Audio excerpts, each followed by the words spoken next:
Chapter 3 of The Mastery of Destiny. Cause and Effect in Human Conduct. It is an axiom with the scientists that every effect is related to a cause. Apply this to the realm of human conduct, and there is revealed the principle of justice. Every scientist knows, and all men believe, that perfect harmony prevails throughout every portion of the physical universe, from the speck of dust to the greatest sun. Everywhere there is exquisite adjustment. In the sidereal universe, with its millions of suns rolling majestically through space and carrying with them their respective systems of revolving planets, its vast nebula, its sea of meteors, and its vast army of comets, traveling through illimitable space with inconceivable velocity, perfect order prevails. And again, in the natural world, with its multitudinous aspects of life and its infinite variety of forms, there are the clearly defined limits of specific laws, through the operation of which all confusion is avoided, and unity and harmony eternally obtain.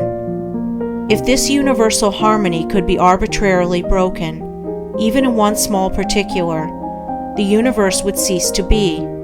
There could be no cosmos, but only universal chaos. Nor can it be possible in such a universe of law that there should exist any personal power which is above, outside, and superior to such law in the sense that it can defy it or set it aside. For whatsoever beings exist, whether they be men or gods, they exist by virtue of such law, and the highest, best, and wisest among all beings would manifest his greater wisdom by his complete obedience to that law which is wiser than wisdom, and than which nothing more perfect could be devised. All things, whether visible or invisible, are subservient to, and fall within the scope of, this infinite and eternal law of causation. As all things seen obey it, so all things unseen, the thoughts and deeds of men, whether secret or open, cannot escape it. Do right, it recompenseth. Do wrong, the equal retribution must be made. Perfect justice upholds the universe. Perfect justice regulates human life and conduct. All the varying conditions of life, as they obtain in the world today, are the result of this law reacting on human conduct. Man can, and does, choose what causes he shall set in operation, but he cannot change the nature of effects. He can decide what thoughts he shall think, and what deeds he shall do, but he has no power over the results of those thoughts and deeds. These are regulated by the overruling law. Man has all power to act, but his power ends with the act committed. The result of the act cannot be altered, annulled, or escaped. It is irrevocable. Evil thoughts and deeds produce conditions of suffering. Good thoughts and deeds determine conditions of blessedness. Thus man's power is limited to, and his blessedness or misery is determined by, his own conduct. To know this truth renders life simple, plain, and unmistakable. All the crooked paths are straightened out. The heights of wisdom are revealed, and the open door to salvation from evil and suffering is perceived and entered. Life may be likened to a sum in arithmetic. It is bewilderingly difficult and complex to the pupil who has not yet grasped the key to its correct solution. But once this is perceived and laid hold of, it becomes as astonishingly simple as it was formerly profoundly perplexing. Some idea of this relative simplicity and complexity of life may be grasped by fully recognizing and realizing the fact that, while there are scores and perhaps hundreds of ways in which a sum may be done wrong, there is only one way by which it can be done right, and that when that right way is found, the pupil knows it to be the right, his perplexity vanishes, and he knows that he has mastered the problem.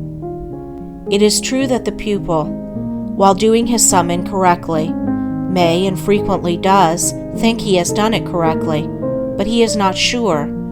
His perplexity is still there, and if he is an earnest and apt pupil, he will recognize his own error when it is pointed out by the teacher.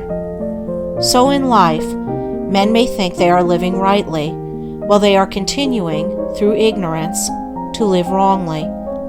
But the presence of doubt, perplexity, and unhappiness are sure inclinations that the right way has not yet been found. There are foolish and careless pupils who would like to pass a sum as correct before they have acquired a true knowledge of figures, but the eye and skill of the teacher quickly detect and expose the fallacy. So in life there can be no falsifying of results. The eye of the great law reveals and exposes. 2 × 5 will make 10 to all eternity, and no amount of ignorance, stupidity, or delusion can bring the result up to 11. If one looks superficially at a piece of cloth, he sees it as a piece of cloth. But if he goes further and inquires into its manufacture, and examines it closely and attentively, he sees that it is composed of a combination of individual threads, and that, while all the threads are interdependent, each thread pursues its own way throughout, never becoming confused with its sister thread. It is this entire absence of confusion between the particular threads which constitutes the finished work a piece of cloth. Any inharmonious commingling of the thread would result in a bundle of waste or a useless rag. Life is like a piece of cloth, and the threads of which it is composed are individual lives. The threads, while being interdependent, are not confounded one with the other. Each follows its own course. Each individual suffers and enjoys the consequences of his own deeds, and not the deeds of another. The course of each is simple and definite, the whole forming a complicated, yet harmonious, combination of sequences. There are action and reaction, deed and consequence, cause and effect, and the counterbalancing reaction, consequence, and effect is always in exact ratio with the initiatory impulse. A durable and satisfactory piece of cloth cannot be made from shoddy material, and the threads of selfish thoughts and bad deeds will not produce a useful and beautiful life, a life that will wear well and bear close inspection. Each man makes or mars his own life. It is not made or marred by his neighbor, or by anything external to himself. Each thought he thinks, each deed he does, is another thread, shoddy or genuine, woven into the garment of his life. And as he makes the garment, so he must wear it. He is not responsible for his neighbor's deeds. He is not the custodian of his neighbor's actions.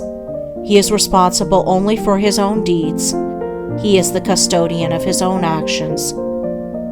The problem of evil subsists in a man's own evil deeds, and it is solved when those deeds are purified.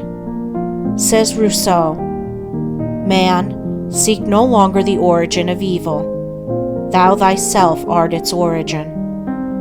Effect can never be divorced from cause. It can never be of a different nature from cause. Emerson says, "Justice is not postponed. A perfect equity adjusts the balance in all parts of life." And there is a profound sense in which cause and effect are simultaneous and form one perfect whole. Thus, upon the instant that a man thinks, say, a cruel thought, or does a cruel deed, that same instant he has injured his own mind. He is not the same man he was the previous instant. He is a little viler and a little more unhappy, and a number of such successive thoughts and deeds would produce a cruel and wretched man. The same thing applies to the contrary, the thinking of a kind thought, or doing a kind deed. An immediate nobility and happiness attend it. The man is better than he was before, and a number of such deeds would produce a great and blissful soul. Thus individual human conduct determines, by the faultless law of cause and effect, individual merit or demerit, individual greatness or meanness, individual happiness or wretchedness. What a man thinks, that he does. What he does, that he is. If he is perplexed, unhappy, restless, or wretched, let him look to himself, for there and nowhere else is the source of all his trouble. End of chapter 3.